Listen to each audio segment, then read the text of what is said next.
Tanya Peterson, Director of San Francisco Zoo, here in Panama on Sloth Day, here to rescue sloths with my friend Anthony.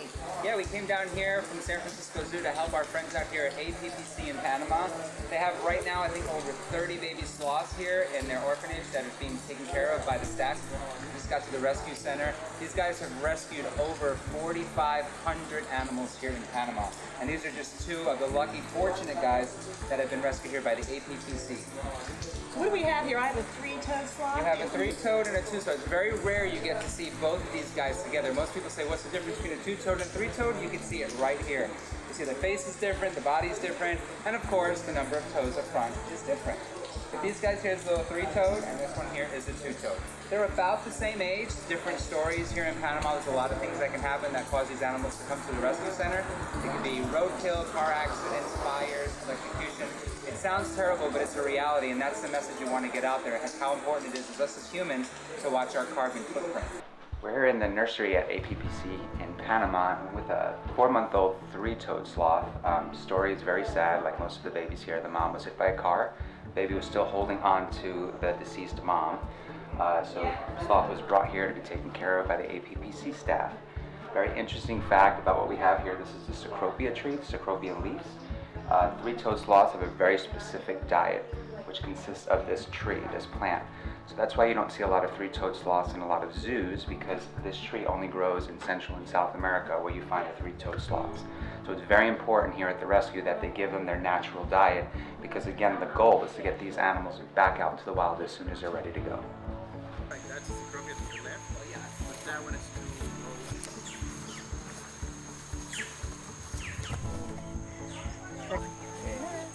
¿Alguna qué?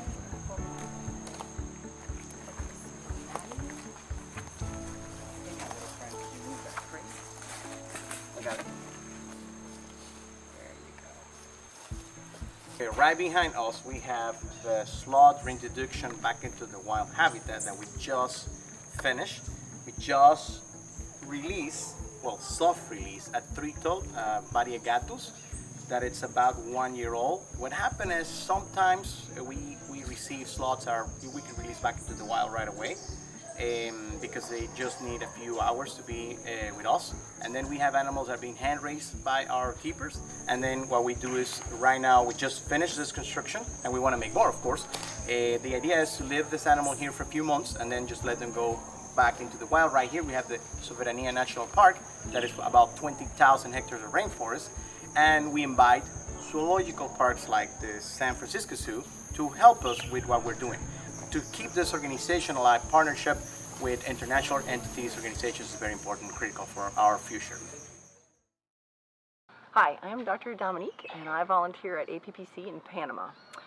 Yesterday we had a very interesting case come to us. It was late in the day. The local police had dropped off a sloth and her baby. And the backstory to this was that they had found this animal at a local church where there was already another deceased animal, another sloth had perished. So when we looked at the sloth initially, she was seizuring and tremoring and foaming at the mouth. So we did some first aid on her. And the basic thing is to try to figure out what's going on. When I hear that there's two animals that are, possibly injured or seem to be showing the same kind of signs, the couple things you think about are either an infectious process or an intoxication, an exposure to a toxic substance. This animal had a lot of signs that were consistent with a permethrin exposure. So permethrin is an insecticide that's commonly used in even our domestic animals, like cats are very sensitive to permethrins. So this sloth came into us with her baby. And the baby, it looked like, was unharmed. And that's probably because it was still nursing for mom. Maybe it hadn't been exposed to as much of the potential suspicious pesticide that we thought. So we were able to separate the baby from the mom so that we could wipe down the baby, remove as much potential topical pesticide as possible. The baby looked stable, which allowed us to work on the mom. Working with the mom is a bit of a challenge. I'm trying to keep everybody safe. Everybody handling her is wearing gloves so they don't get exposed, but also because those claws on sloths are super sharp, and the last thing you want to do is get injured while you're trying to do something good for the sloth. What we did after she was a little more stable, we took her downstairs and we bathed her, supporting her head out of the water, and we just washed her entire body with a baby soap. I wanted something mild that could take that material off of her fur, because what I wanted to do was remove any pesticide, insecticide that was on her so that we could reduce the load that she was being exposed to. Some of that material can actually be absorbed through the skin. Some of it, if she groomed herself, she could actually ingest more. Unfortunately, when I checked on Mom this morning, she had passed away sometime in the middle of the night. Not an unexpected finding, given how badly off she was the night before. And again, realistically, in domestic animal exposure to these kinds of chemicals, 10 to 40% of the animals don't make it, and that's because it is so damaging to the neurologic system, and their metabolism is really pushed to the limit with this type of exposure. I was pleasantly surprised by the fact that the baby seemed to be stable and doing well this morning, and that's the silver lining to this, is if we had not found Mom, that baby would probably have perished as well. We wouldn't have been able to give this particular young sloth a chance if we hadn't had the help from the local police bringing the animal in, the team that we worked with last night. This baby sloth has a really good chance of making it in the wild. Tail right here. So just you switch it. What we want to do here is we want him to smell the tree. Once he realizes the tree, their vision is pretty bad.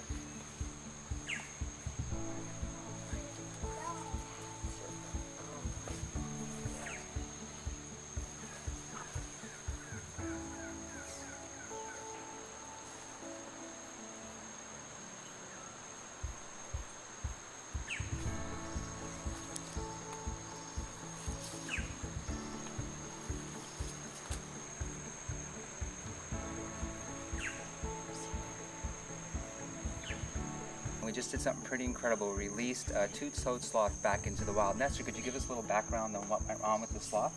Well, what is happening in Panama and some other places around the region is deforestation is the biggest problem we have. Once we have fragmentation of the forest, the sloths cannot go from one forest to the other. They go through the street, they go through the construction sites, and they get trapped. In the case of this one, a mother actually died, and the animal was actually hand-raised by us, and now we're releasing back into the wild after months of rehabilitation. When you have juveniles, you can actually do it in a short amount of time, but when you have babies and you have to hand-raise from 1 or 2 months, then it takes longer.